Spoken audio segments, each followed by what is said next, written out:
পাটায়ার journey শেষ। এবার আমরা বেরিয়ে পড়েছি একটা নতুন জায়গার জন্য, যেটা হচ্ছে গিয়ে ফুকেট।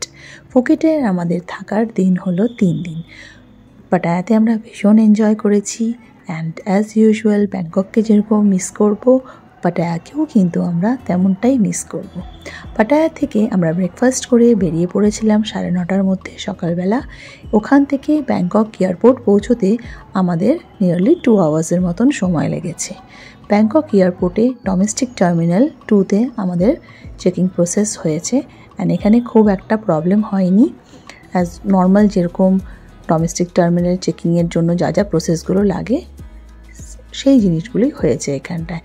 এখানে এক্সট্রা করে কোনো রকমের আমাদের চেকিংয়ের আলাদা কিছু ছিল না, যেটা ইন্টারন্যাশনালে আমাদের আলাদা করে ইমিগ্রেশনের জন্য চেকিং করতে হয়েছিল। তো এখানে কিন্তু তেমনটা কিছু করতে হয়নি। সো আমরা জাস্ট লাইনে দাঁড়িয়ে আমাদের লাগেজগুলোকে দিয়ে তারপর আমরা ফ্রি হয়ে অনেকক্ষণ ওয়েট করেছি। ফ্লাইটটা আমাদের ছিল হলো 2টো নাগাদ। সো আমাদের অনেকটা সময় বসে থাকতে হয়েছে। আমরা ওয়েট করে তারপরে ফ্লাইটে উঠেছি।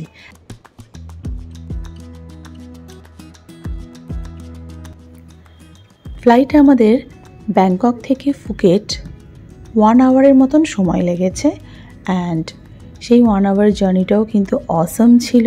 বিকজ ফুকেট পৌঁছতেই ফুকেটের এই যে দৃশ্য কখনো দেখিনি আগে, যে একটা আইল্যান্ড ফ্লাইট থেকে দেখতে কেমন লাগে। আমরা তো সিটি দেখে এসেছি, this is the first experience of an island. তো এই হলো ফুকেট আইল্যান্ড, যেটা আমরা ফ্লাইট থেকে ক্যাপচার করেছি। ভীষণ ক্লাউডি ওয়েদার ছিল বলে অতটা ক্লিয়ার আসেনি। যখন একটু নিচের দিকে আমরা নেমে এসেছি তখন একটু ক্লিয়ার হয়েছে, কিন্তু ছোট ছোট প্রচুর আইল্যান্ড ছিল অ্যান্ড অনেকগুলো শিপও দেখতে পেরেছি, বেশ ভালো লাগছিল। অ্যান্ড এই যখন আমরা একটু নিচের দিকে নেমে এলাম তখন কিন্তু দৃশ্যটা এমন ছিল। আমাদের এই ফ্লাইটের 22,000-এর মতন লেগেছিল 6 জনের। অ্যান্ড আমরা যে পাটায়া থেকে ব্যাংকক অব্দি যেই ক্যাবটা ভাড়া করেছিলাম সেটা 5,000-এর উপর লেগেছিল। অ্যান্ড বাকি ডিটেলস অ্যাজ ইউজুয়াল আমি ডেসক্রিপশন বক্সে দিয়ে দিয়েছি। টোটাল ডিটেলস আমাদের এই থাইল্যান্ড ট্রিপের আপনারা চাইলে দেখে নিতে পারেন।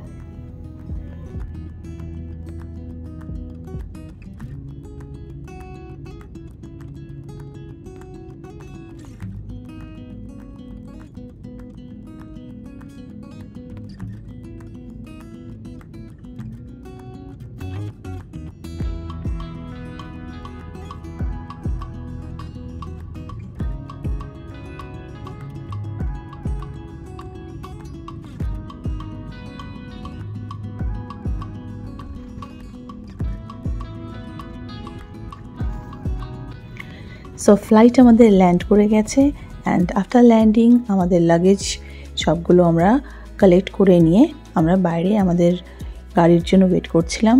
সো গাড়িও আমাদের সময় মতনই দাঁড়িয়েছিল, তো কোনো রকম প্রবলেম হয়নি। এখানেও কোনো ইমিগ্রেশনের ব্যাপার নেই ডোমেস্টিক বলে, জাস্ট আমরা নর্মালি লাগেজ নিয়ে বেরিয়ে পড়েছি।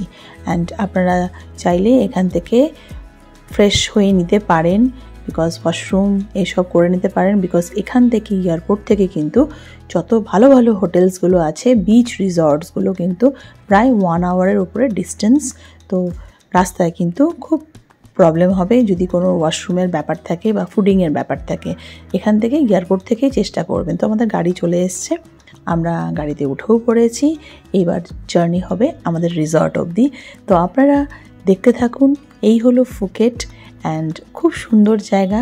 একটু ক্লাউডি ছিল, বৃষ্টিও হচ্ছিল, কিন্তু আমাদের রিসর্টে পৌঁছে আমরা একটু নিশ্চিন্ত হতে পেরেছি। বিকজ জার্নিটা কিন্তু একটু হেক্টিক হয়ে গেছে, বিকজ সকালবেলা বেরিয়েছিলাম আমরা 9:30 অ্যান্ড আমাদের পৌঁছোতে কিন্তু সন্ধে হয়ে গেছে, বিকজ ফ্লাইট একটু ডিলে হয়েছিল।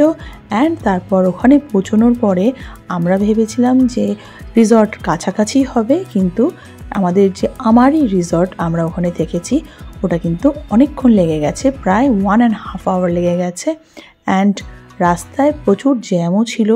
সো একটু বুঝে শুনে কিন্তু ট্রাভেল করার আগে খাওয়ার বা একটু ওয়াশরুমের ব্যাপার, একটু রিফ্রেশমেন্টটা একটু করে নিয়ে গাড়িতে উঠবেন। ফ্লাইট মিনস আপনাদের তো এয়ারপোর্টেই অনেক কিছু অপশানস থাকে, তো এয়ারপোর্ট থেকে করে গাড়িতে ওঠাটাই বেটার হবে। অ্যান্ড কারো যদি কোনো পেরেন্টসদের নিয়ে যান, অবশ্যই কিন্তু এয়ারপোর্টেই রিফ্রেশমেন্ট করে তারপরে উঠবেন, অ্যাজ বিকজ রাস্তায় যখন আপনারা বেরিয়ে যাবেন রাস্তায় হল্ট করে কিন্তু ওয়াশরুম খুঁজে পাওয়া একটু মুশকিল হবে।